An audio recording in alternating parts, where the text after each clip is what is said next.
Okay, so we have danger. We also need some rewards, some things to collect. And I think it would be nice if we had some sound effects. It will make it a little bit more interactive. Sounds make a big difference. So here we're going to go edit our game.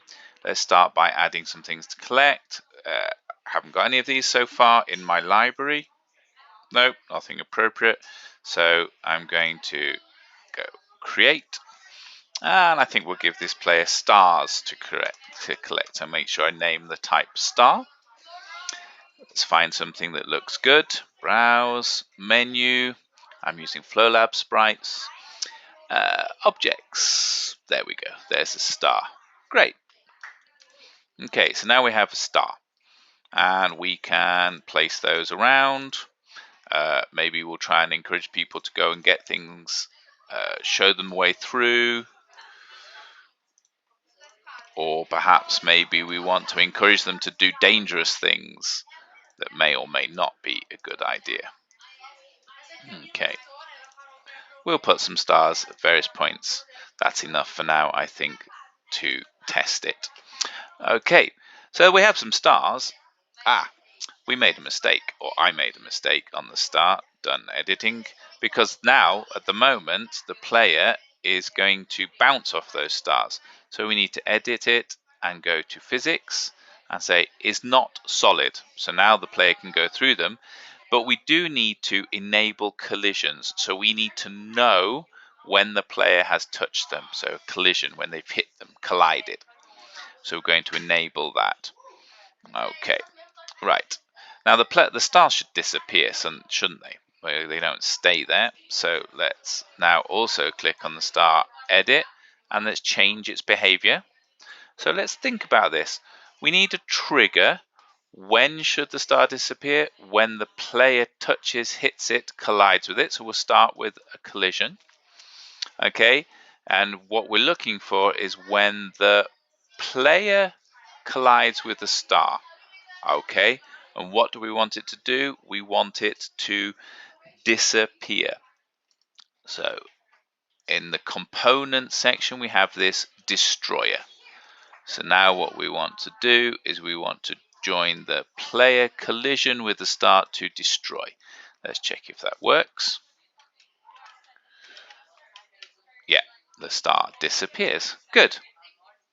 Okay, but we also want to get some points, right? So let's close this. We're okay. So let's collect some points for the player. Edit. Behaviors. So it's not the run and jump, it's collect. Let's move these up out of the way a bit.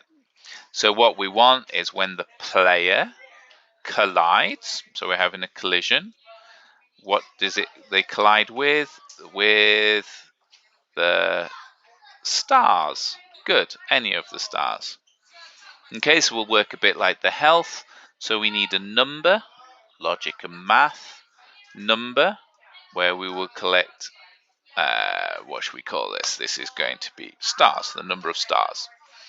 Okay, and so when there's a collision, we want to add to the number of stars. Good. The player needs to see how many stars they've got. So we're going to go to the GUI and label and make sure we have a label here. Its value is going to start at 0.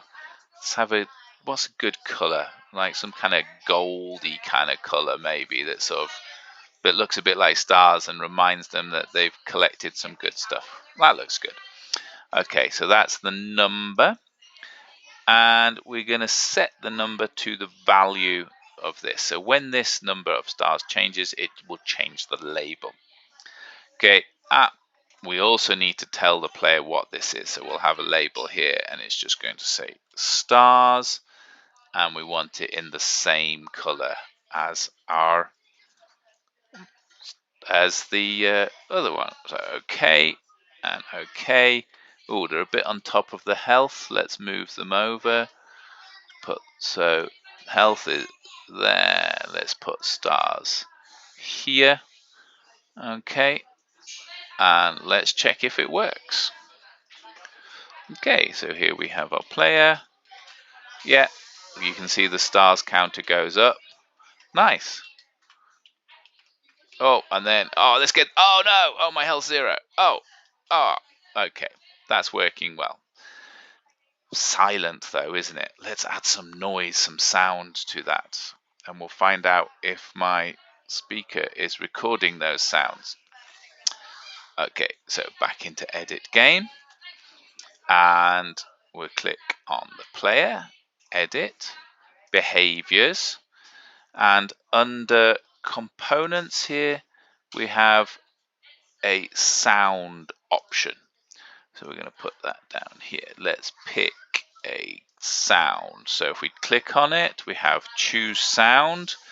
It's a sound effect. It's not music. Oh, there's lots of them. I think maybe like a pop noise. If I click on it, I will hear it. That one will do. That sounds good. Okay, so now we want every time the player hits a star, we want it to play this sound. Good.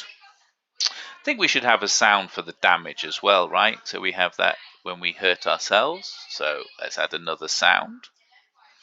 Let's choose the sound. Effects. Maybe an oops sound.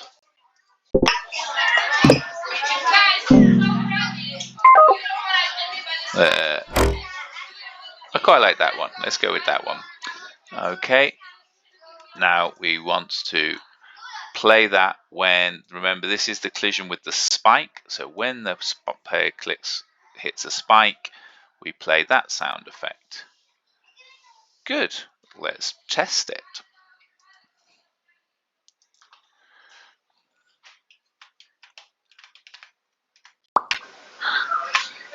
Boop. Hey. Okay, good. So now we're making progress. We're starting to have a game where we get rewards and we have damage. And if we get to 0, the game restarts.